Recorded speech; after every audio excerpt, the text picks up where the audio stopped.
आइए भक्तों, आज सुनते हैं जेठ गंगा दशहरा व्रत की कथा। तो एक बार बोलिए प्रेम से गंगा माता की जय, भगवती माता की जय, शिव जी की जय, माता पार्वती की जय। गंगा दशहरा के दिन को माँ गंगा के पृथ्वी पर आगमन का दिन माना जाता है। मान्यता है कि गंगा नदी में स्नान करने से जीवन के सभी पाप धुल जाते हैं। आइए जानते हैं गंगा दशहरा की पावन और पौराणिक व्रत कथा। हिंदू धर्म में पवित्र नदी के रूप में जाना जाता है।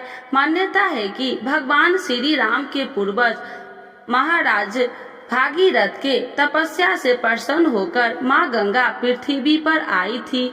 इसके अलावा पुराणों में यह कहा गया है कि गंगा नदी का अस्तित्व पृथ्वी पर आदि काल तक रहेगा।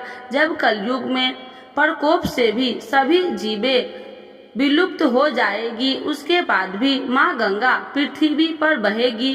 धार्मिक पर्व एवं अवसरों पर माँ गंगा के स्नान के लिए तीर्थ स्थलों पर श्रद्धालुओं की भीड़ उमड़ती है।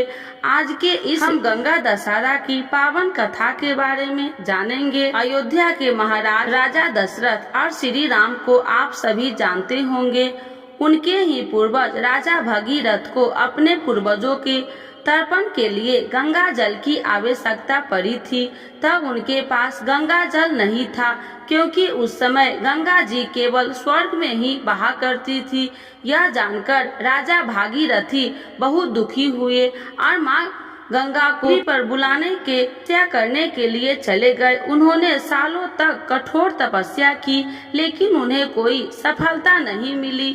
जिसके बाद राजा भागीरथी दुखी होकर कैलाश पर्वत चले गए और वहां उन्होंने फिर से कठोर तपस्या की, जिसे देखकर माँ गंगा राजा से प्रसन्न हुई और उन्हें आशीर्वाद देते हुए कहा कि क्या इच्छा है जिसे मैं पूरा कर सकती हूँ। माँ गंगा को आपने कर राजा बहुत खुश हुए और उन्हें धरती पर आने के लिए आग्रह किया।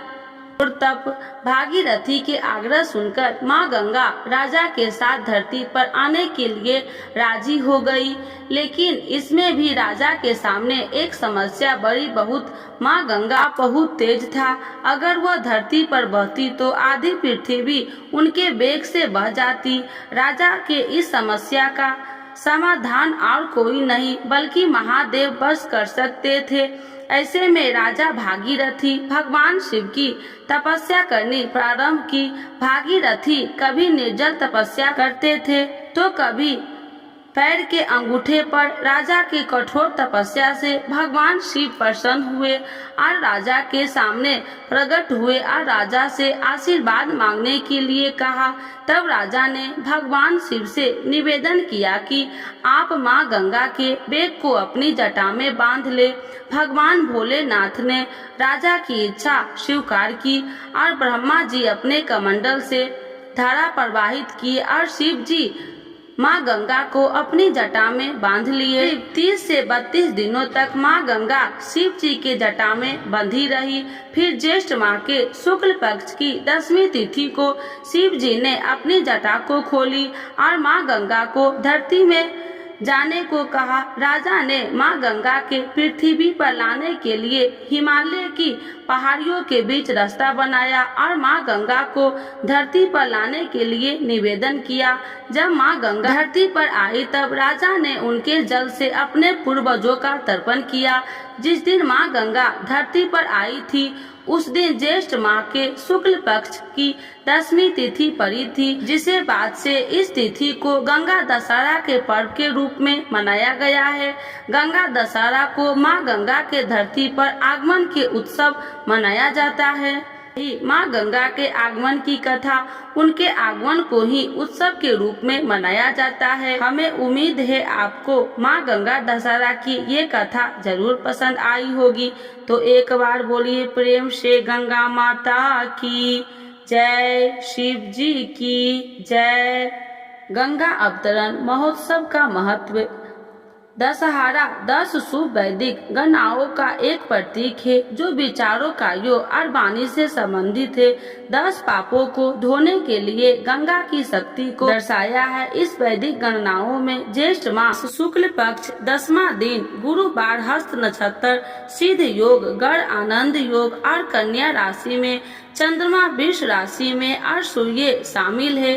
पूजा अर्चना करने से व्यक्ति को मोक्ष की प्राप्ति होती है। कीमती सामान या नया वाहन या नई संपत्ति खरीदने के लिए यह दिन अनुकूल है। इस दिन गंगा में खड़े होकर गंगा स्तोत्र का पाठ करने से सभी पाप दूर हो जाते हैं। ऐसा माना जाता है कि इस दिन नदी में डुबकी लगाने से भक्त को शुद्धिकरण की स्थिति में लाया जा सकता है और उसके पास होने वाली किसी भी शारीरिक बीमारी को भी ठीक किया जा सकता है। संस्कृत दशा का अर्थ है 10 और हरा का अर्थ है नष्ट। इस प्रकार माना जाता है कि इन 10 दिनों के दौरान नदी में स्नान करने से व्यक्ति को 10 पापों से छुटकारा मिलता है। यह रूप से 10 जन्मों के पाप धुलता है। अनुष्ठान अधिकांश भक्त ध्यान और पवित्र के लिए ऋषिकेश वाराणसी और हरिद्वार जाते हैं। लोग अपने पूर्वजों के लिए पितृ पूजा करते हैं।